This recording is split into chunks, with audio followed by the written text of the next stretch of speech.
오늘 말씀은 저희 이여전도회가 지원하고 있는 삼터교회 최성훈 목사님께서 하나님 앞에서 거룩하게라는 제목으로 말씀 전해 주시겠습니다.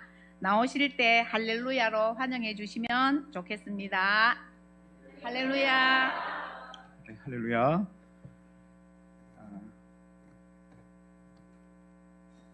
하나님의 은혜와 평강이 모든 성도님들과 함께 하시길 바랍니다.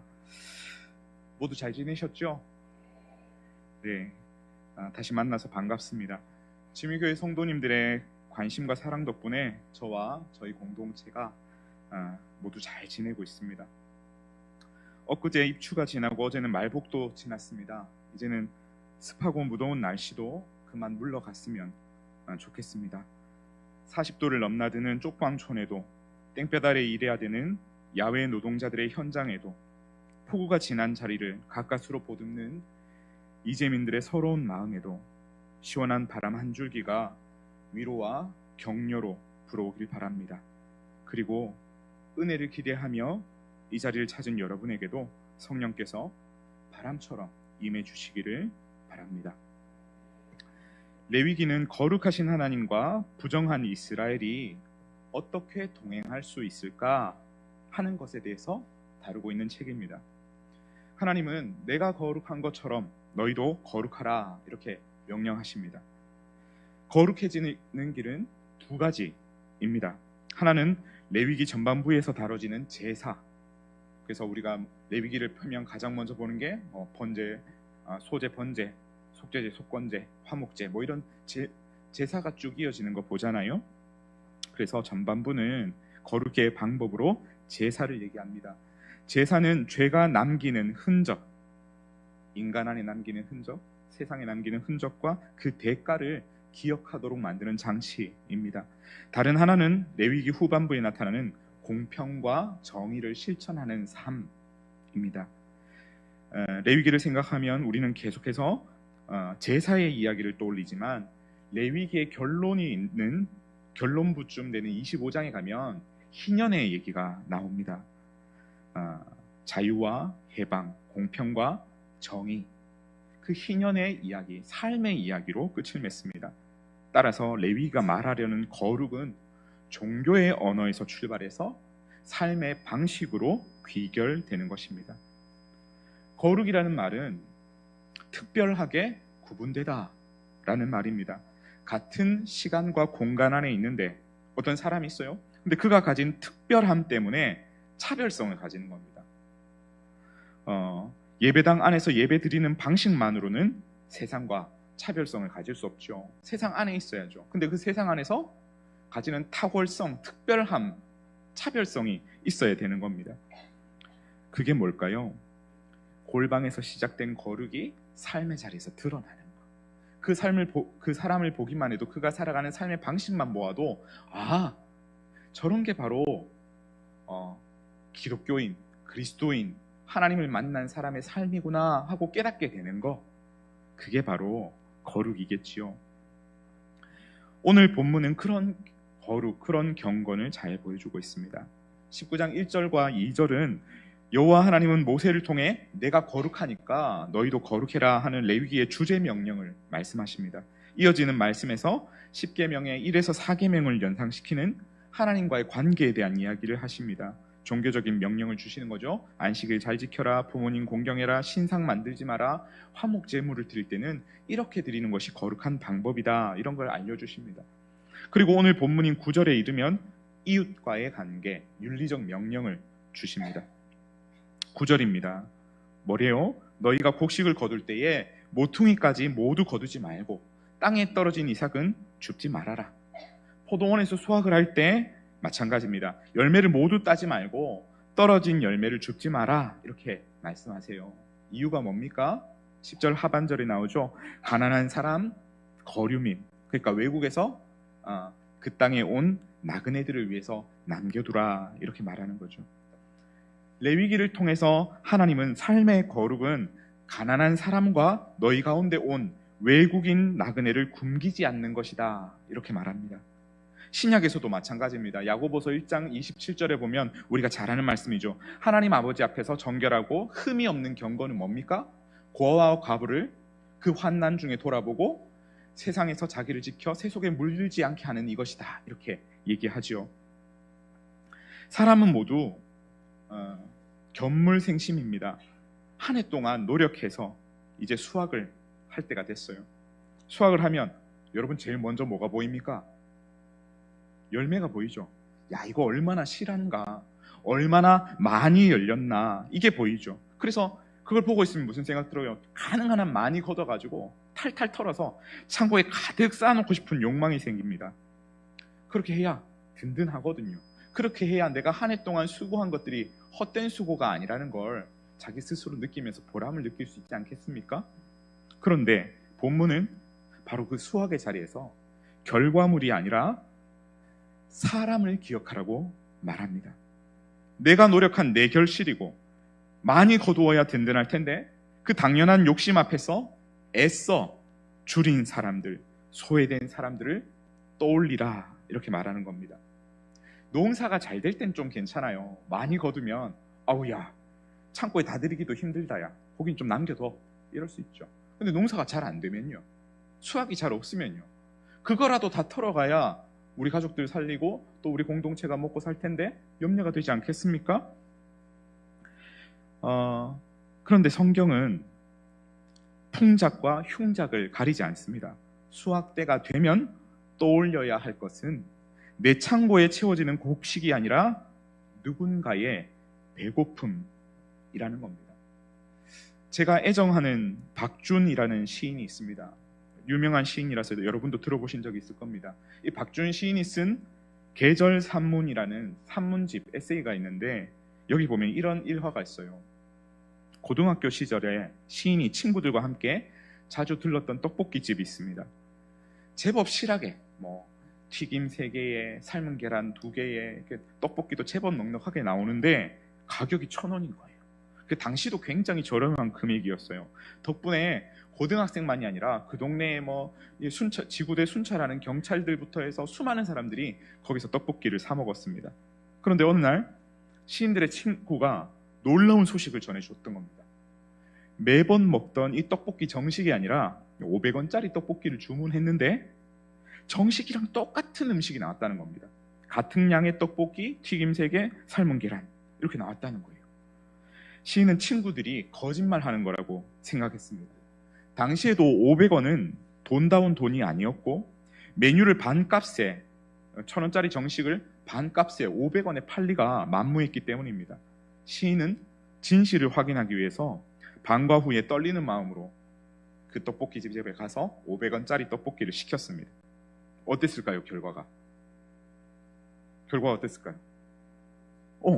정말 같은 메뉴가 나오는 거예요. 똑같은 메뉴인데 이름만 다르고 돈은 반값으로 나오는 겁니다.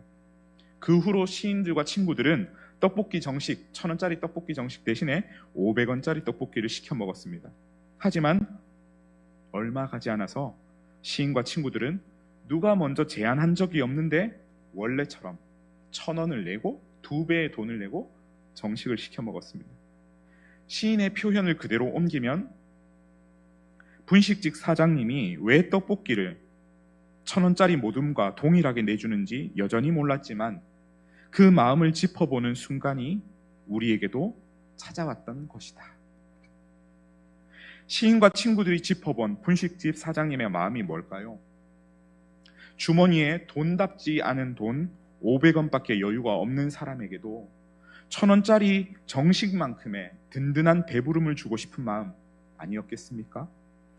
그 분식집 사장님은 돈이 없는 사람에게도 삼시세끼 찾아드는 허기의 분량은 똑같다는 것을 알았습니다. 그분은 눈앞의 이윤보다 주머니가 가벼운 사람들의 알뜰한 허기를 떠올리려는 마음의 눈이 있었습니다. 밭에 모퉁이를 남기는 심정, 포도를 모두 따지 않고 남겨두는 마음, 떡볶이 정식과 그냥 떡볶이를 같은 가격에 주려는 헤아림은 모두 같은 것입니다. 거룩은 살뜰한 내 욕망을 물리고 내 삶의 누군가의 자리를 비워두는 일입니다. 이렇게 보면 거룩의 반대말은 부정함, 천함, 천박함, 비종교적인 이런 뜻이 아니라 인색함, 자기중심성입니다.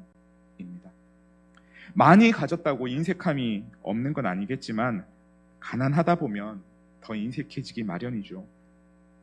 저는 어렵게 자랐기 때문에 작은 돈에도 좀 이렇게 작은 돈도 쉽게 쓰지 못할 때가 많습니다. 그래서 늘 저의 인색함을 의식하려고 합니다.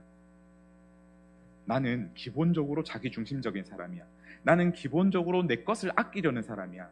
그래서는 안 돼 라고 의식을 계속하는 거죠.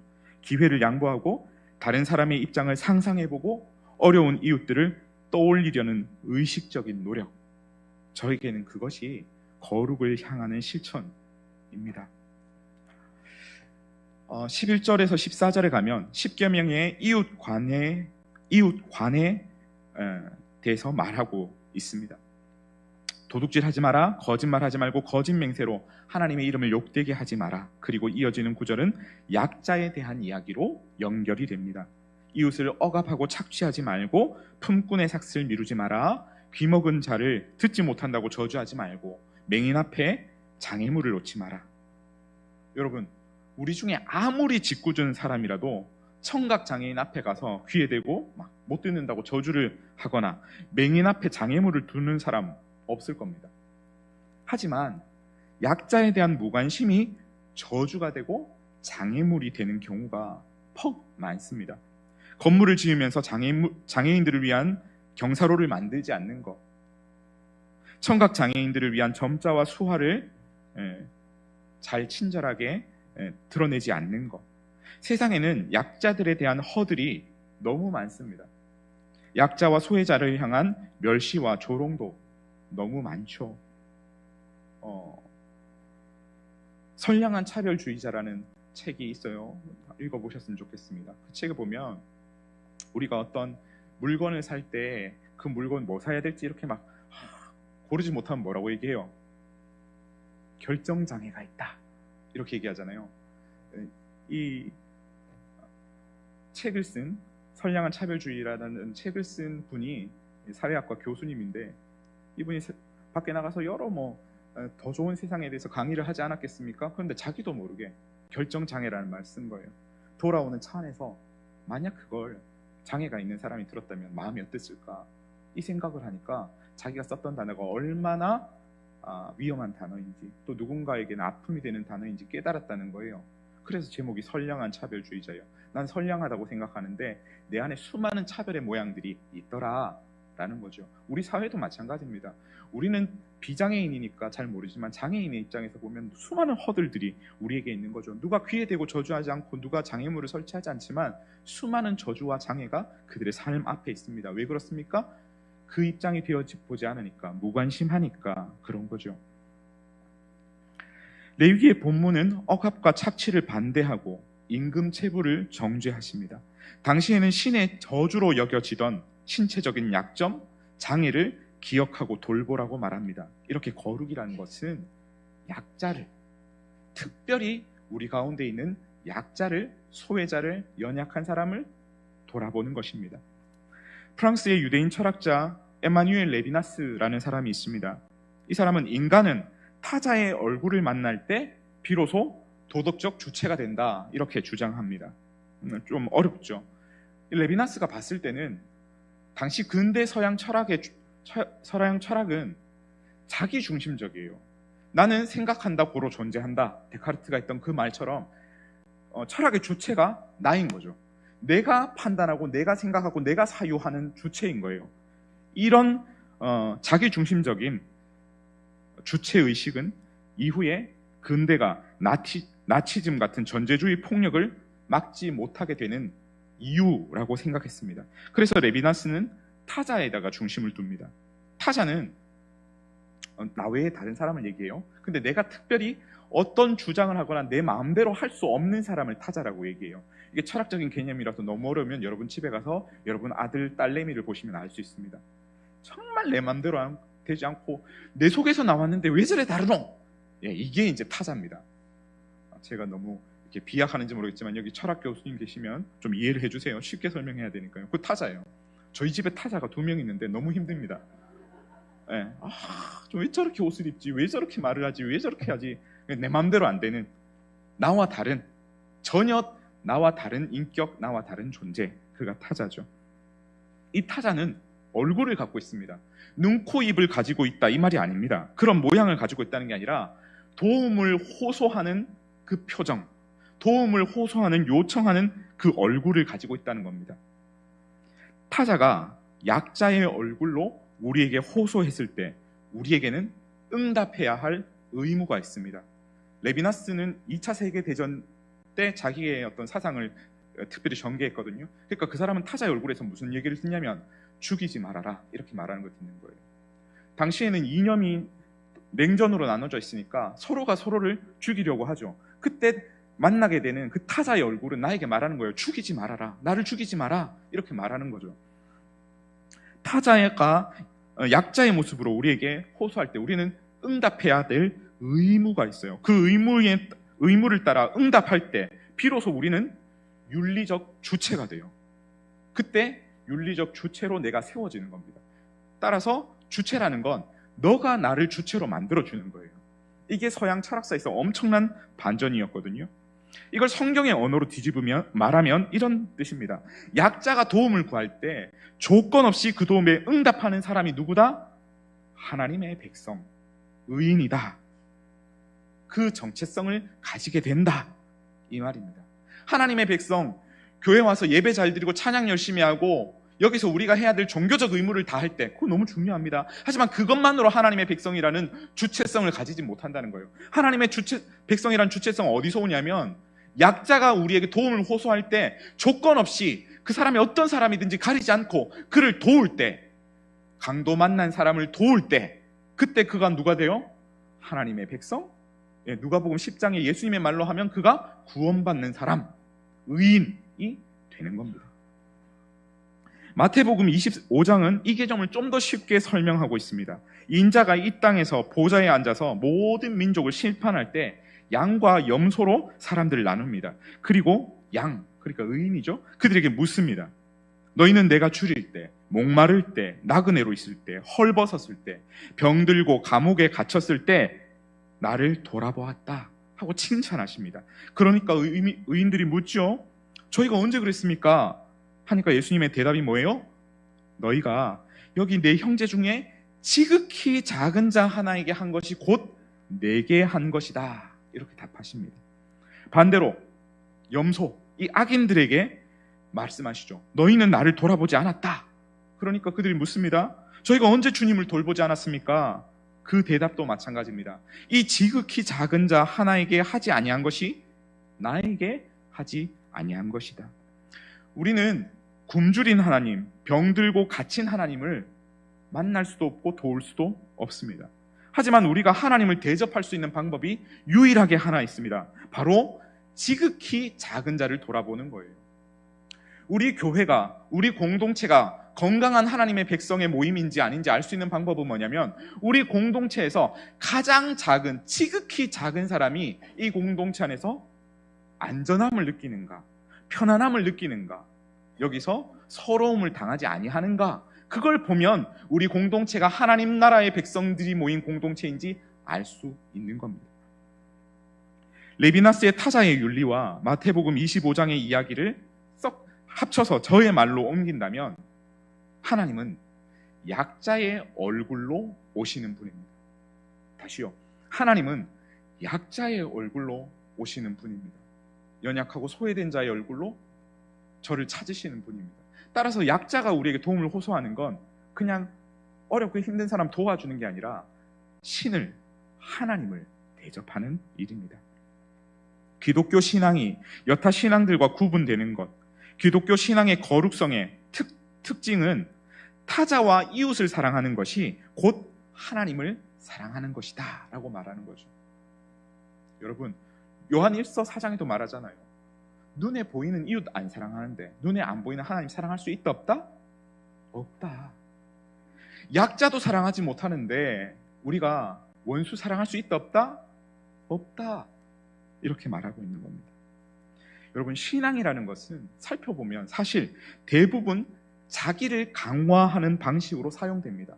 신은 나를 돕는 존재, 나의 건강과 물질과 범사를 축복하는 존재라고 생각하죠. 이 말에는 주어가 나입니다. 내가 중심이고 신은 나에게 복을 주는 수단, 행복을 주는 통로로 이용됩니다. 너에 대한 자리는 아예 없습니다.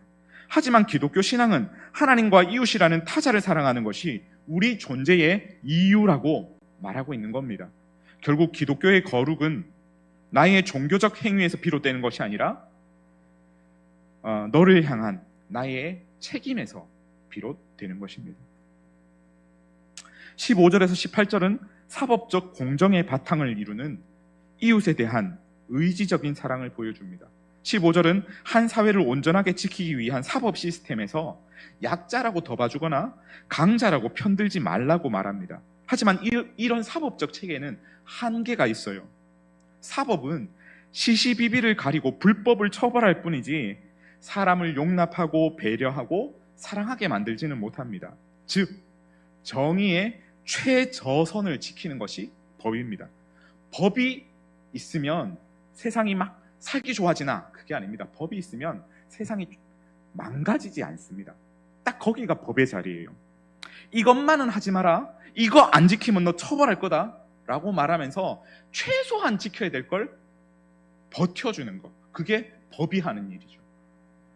이런 사법적 시스템은 사람들의 마음속에 있는 미움, 혐오, 편견을 저지할 수 없어요. 그래서 이 다음 구절들이 중요합니다. 16절을 보십시오.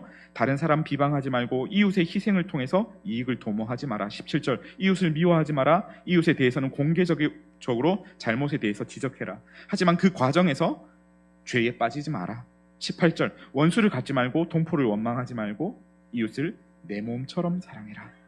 이 구절들을 간단하게 정리하면 혐오와 미움을 버리고 사랑해라 라는 겁니다. 사람들 사이에 숨어서 몰래 하는 말들에는 교묘한 적개심이 숨어 있습니다.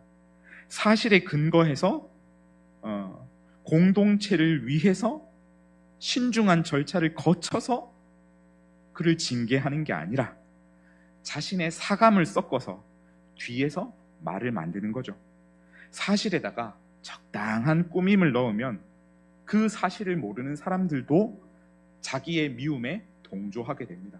그래서 거짓말, 그래서 미움의 말들은 항상 요만했는데 이만해지잖아요. 그죠? 나중에 불고 불면 막 엄청 커지잖아요. 자신의 사적인 감정을 사실에다 조금 넣고 거기다 사람들한테 아무 적개심이 없던 사람에게 전하면 그 사람도 그 적개심을 함께 느끼고 말을 보태다가 이만해지는 거예요. 우리가 살아가는 이 사회와 시대는 혐오와 미움, 편견으로 병들어 있습니다. 미움에 가담하는 일은 쉽고도 즐겁죠. 그렇지, 맞아, 그렇더라 이렇게 말을 보태면 시간이 어떻게 가는지 모릅니다. 세상에서 제일 재밌는 게 다른 사람 욕하는 거잖아요. 왜 저만 그런 것처럼 여러분 저를 쳐다보시는지 모르겠는데 그렇잖아요. 맞아요, 우리 그래요. 하지만 사랑은 다릅니다. 사랑은요, 본능적인지도 태생적이지도 않습니다. 이해가 되지 않는 사람을 이해해 보려는 노력, 그의 처지가 되어보려는 상상력, 죄인을 사랑하시는 하나님의 뜻에 따르려는 그 순명의 의지가 있어야만 사랑할 수가 있어요. 나를 사랑해주는 사람, 나의 뜻에 맞는 사람을 사랑하는 것은 아무나 할 수 있습니다. 누가복음 6장 32절에 예수님의 말을 빌리면 너희가 만일 너희를 사랑하는 사람만 사랑한다면 칭찬받을 것이 무엇이냐? 죄인들도 사랑하는 자를 사랑하느니라 하십니다. 그러면서 누가복음 6장 25절에 가면 뭐라고 얘기하냐면 오직 너희는 원수를 사랑하고 선대하며 아무것도 바라지 말고 꾸어주어라. 그리하면 너희 상이 클 것이요 또 지극히 높으신 이의 아들이 되리니. 의지적으로 노력해서 사랑하고 결단하고 안 되는데 참아주고 용서하고 용납할 때 우리가 뭐가 돼요? 하나님의 아들이 된다라는 겁니다. 그래서 사랑은 여기 위에서 말할 때가 제일 쉬워요. 제가 내려가잖아요. 저희 아내를 사랑하는 것도 보통 버거운 일이 아닙니다. 저희 아내가 사랑스럽지 않아서가 아니에요. 저희 아내가 타자라서 그렇습니다. 내 마음대로 안 되는 사람, 지 의견이 있는 사람. 근데 내가 도저히 받아들이기 버거운, 내려가면요, 제 아들 사랑하는 게 쉽지 않아요. 그건 다 의지예요. 이해하려고 노력하고, 사랑하려고 노력하고, 참아주고 결단할 때, 그때 사랑이 되는 겁니다. 자신의 모든 것을 가난한 이에게 나눠주고 해와 달과 별을 자신의 형제로 부르면서 그가 설교를 할 때 숲속에서 무짐승들이 나와서 들었다라는 일화를 가진 아시시의 성자 프란시스코가 썼다고 전해지는 평화의 기도라는 시가 있습니다. 여러분 아실 겁니다. 주여 나를 평화의 도구로 써주소서 하면서 찬양도 있잖아요. 그 시가 이렇습니다. 주님, 저를 당신의 도구로 써주소서. 미움이 있는 곳에 사랑을, 다툼이 있는 곳에 용서를, 분열이 있는 곳에 일치를, 의혹이 있는 곳에 신앙을, 그릇됨이 있는 곳에 진리를, 절망이 있는 곳에 희망을, 어둠의 빛을, 슬픔이 있는 곳에 기쁨을 가져오는 자 되게 하소서. 아멘입니까? 제가 강조한 거 아닌데, 강요한 거 아닌데 여러분이 아멘 하셨어요. 이거 큰일 났어요. 이제 여러분, 이제 미움이 있는 곳에서 여러분 어떻게 하는지 하나님 보고 있어요. 세상의 혐오와 미움을 막아설 평화의 사람이 너무 절실한 시대입니다. 저와 여러분이 그런 사람 되기를 축복합니다. 사랑하는 성도 여러분, 거룩이 뭡니까? 예배당에서 드려지는 종교적 예식과 행동으로 완성되는 게 아닙니다. 여기서 시작입니다. 이거 없어도 된다, 저 이렇게 말하는 거 아니에요? 여기서 열심히 기도하고 골방에서 거룩하게 하나님 앞에 서서 내가 누군지를 발견하세요. 내가 얼마나 사랑이 부족한 사람인지, 내가 얼마나 다른 사람에게 빈자리를 내어주지 않는 자기중심적인 사람인지를 발견하고 그 하나님 앞에서 깨어지고 부서지는 경험들 필요하죠. 그리고 그 깨달음은 삶의 거룩으로 완성이 되는 겁니다. 나의 곁에 누군가의 자리를 마련하고 약자와 가난한 자를 살피는 것이 거룩입니다.